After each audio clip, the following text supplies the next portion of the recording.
The Adventures of Tom Sawyer, by Mark Twain. Chapter 10. The two boys flew on and on, toward the village, speechless with horror. They glanced backward over their shoulders from time to time, apprehensively, as if they feared they might be followed. Every stump that started up in their path seemed a man and an enemy, and made them catch their breath. And as they sped by some outlying cottages that lay near the village, the barking of the aroused watchdogs seemed to give wings to their feet. "If we can only get to the old tannery before we break down," whispered Tom, in short catches between breaths. "I can't stand it much longer." Huckleberry's hard pantings were his only reply, and the boys fixed their eyes on the goal of their hopes and bent to their work to win it. They gained steadily on it, and at last, breast to breast, they burst through the open door and fell grateful and exhausted in the sheltering shadows beyond. By and by their pulses slowed down, and Tom whispered, "Huckleberry, what do you reckon'll come of this? If Dr. Robinson dies, I reckon hanging'll come of it. Do you though?" "Why, I know it, Tom." Tom thought a while, then he said, "Who'll tell?" "We." "What are you talking about? S'pose something happened and Injun Joe didn't hang. Why, he'd kill us some time or other, just as dead sure as we're a-laying here." "That's just what I was thinking to myself, Huck. If anybody tells, let Muff Potter do it, if he's full enough. He's generally drunk enough." Tom said nothing, went on thinking. Presently he whispered, "Huck, Muff Potter don't know it." "How can he tell?" "What's the reason he don't know it?" "Because he just got that whack when Injun Joe done it." "Do you reckon he could see anything? Do you reckon he knowed anything?" "By hokey, that's so, Tom. And besides, look here, maybe that whack done for him." "No, 'tain't likely, Tom. He had liquor in him, I could see that, and besides, he always has." "Well, when Pap's full, you might take and belt him over the head with a church and you couldn't faze him. He says so, his own self. So it's the same with Muff Potter, of course. But if a man was dead sober, I reckon maybe that whack might fetch him, I don't know." After another reflective silence, Tom said, "Hucky, you sure you can keep mum?" "Tom, we got to keep mum. You know that. That Injun devil wouldn't make any more of drowning us than a couple of cats, if we was to squeak 'bout this and they didn't hang him. Now, look here, Tom, let's take and swear to one another. That's what we got to do, swear to keep mum." "I'm agreed. It's the best thing. Would you just hold hands and swear that we—" "Oh no, that wouldn't do for this. That's good enough for little rubbishy common things, specially with gals, 'cause they go back on you anyway, and blab if they get in a huff. But there ought to be writing, 'bout a big thing like this." And blood. Tom's whole being applauded this idea. It was deep, and dark, and awful. The hour, the circumstances, the surroundings, were in keeping with it.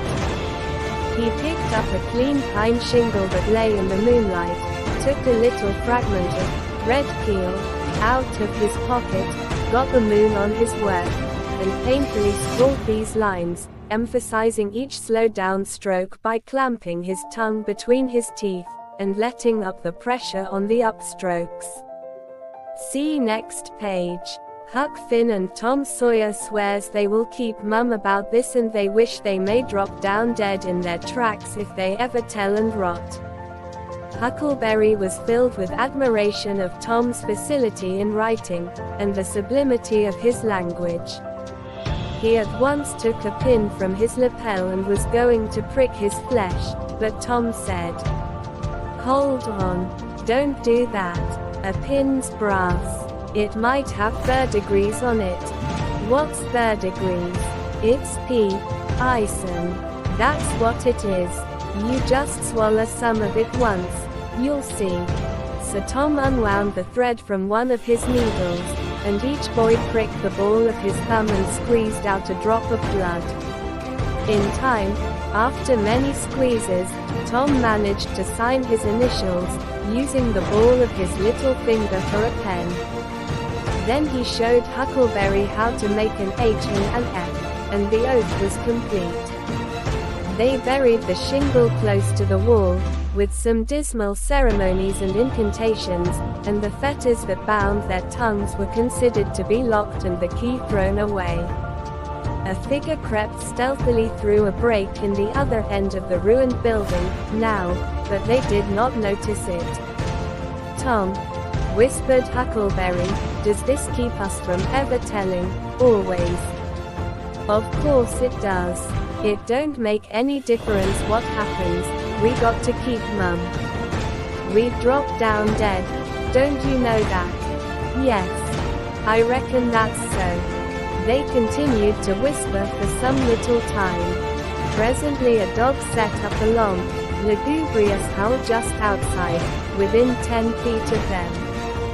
The boys clasped each other suddenly, in an agony of fright. Which of us does he mean? Gasped Huckleberry. I don't know. Peep through the crack. Quick. No. You. Tom. I can't do it, Huck. Please. Tom. There. 'Tis again. Oh. Lordy, I'm thankful. Whispered Tom. I know his voice. It's Bull Harbison. Asterisk. Asterisk if Mr. Harbison owned a slave named Bull, Tom would have spoken of him as Harbison's Bull, but a son or a dog of that name was Bull Harbison. Oh. That's good. I tell you, Tom, I was most scared to death. I'd bet anything it was a stray dog. The dog howled again. The boys' hearts sank once more. Oh. My. That ain't no Bull Harbison. Whispered Huckleberry. Tom, waking with fear, yielded, and put his eye to the crack. His whisper was hardly audible when he said, Oh. Huck. It's a stray dog. Quick. Tom. Quick.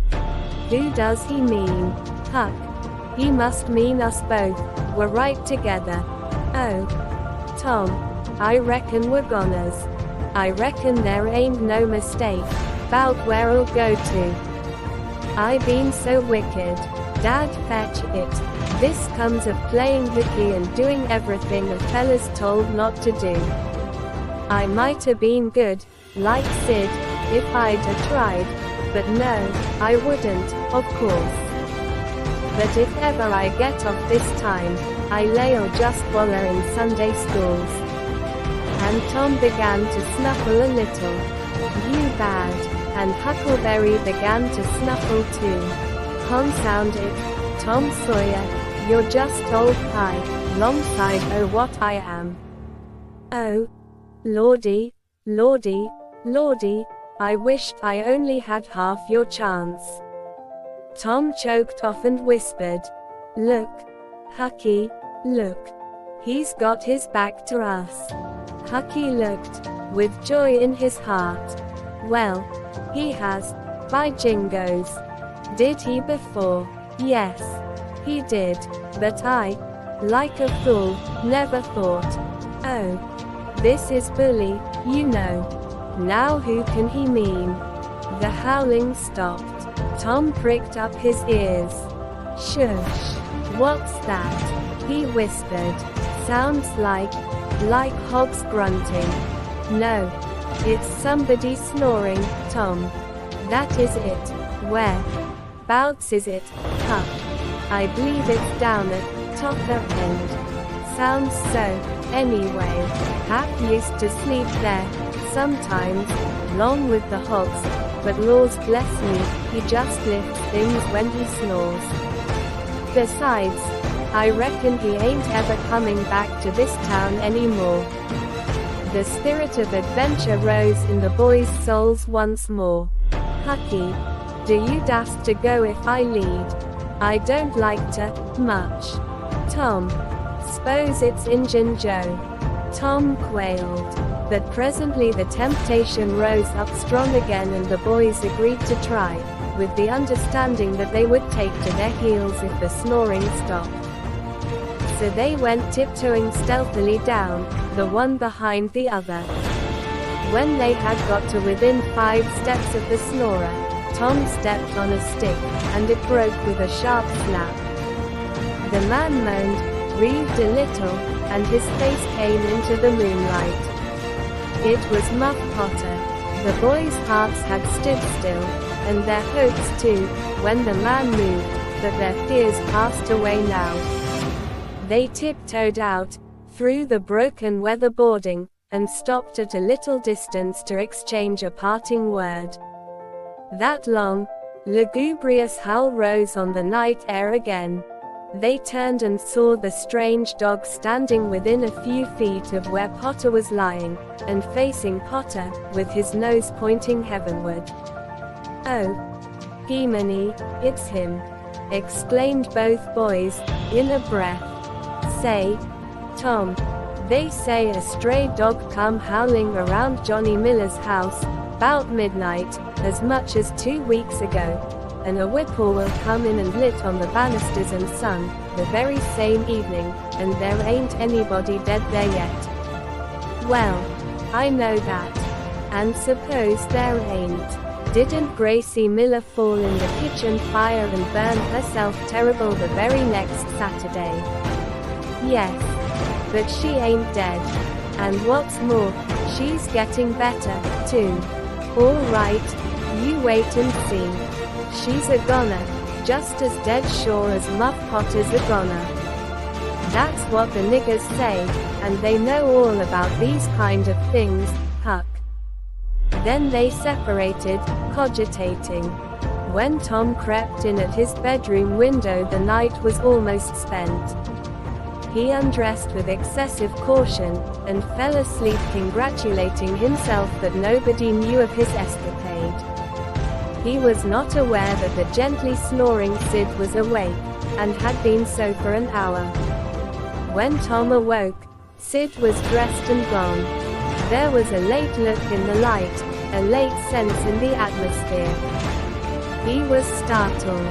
Why had he not been called, persecuted till he was up, as usual? The thought filled him with bodings. Within 5 minutes he was dressed and downstairs, feeling sore and drowsy. The family was still at table, but they had finished breakfast. There was no voice of rebuke, but there were averted eyes. There was a silence and an air of solemnity that struck a chill to the culprit's heart. He sat down and tried to seem gay, but it was uphill work. It roused no smile, no response, and he lapsed into silence and let his heart sink down to the depths. After breakfast his aunt took him aside, and Tom almost brightened in the hope that he was going to be flogged, but it was not so. His aunt wept over him and asked him how he could go and break her old heart so, and finally told him to go on, and ruin himself and bring her grey hairs with sorrow to the grave, for it was no use for her to try any more. This was worse than 1,000 whippings, and Tom's heart was sorer now than his body. He cried, he pleaded for forgiveness, promised to reform over and over again, and then received his dismissal, feeling that he had won but an imperfect forgiveness and established but a feeble confidence. He left the presence too miserable to even feel revengeful towards Sid, and so the latter's prompt retreat through the back gate was unnecessary. He moped to school gloomy and sad, and took his flogging, along with Joe Harper, for playing hooky the day before, with the air of one whose heart was busy with heavier woes and wholly dead to trifles. Then he betook himself to his seat, rested his elbows on his desk and his jaws in his hands, and stared at the wall with the stony stare of suffering that has reached the limit and can no further go. His elbow was pressing against some hard substance. After a long time he slowly and sadly changed his position, and took up this object with a sigh. It was in a paper. He unrolled it. A long, lingering, colossal sigh followed, and his heart broke. It was his brass and iron knob. This final feather broke the camel's back.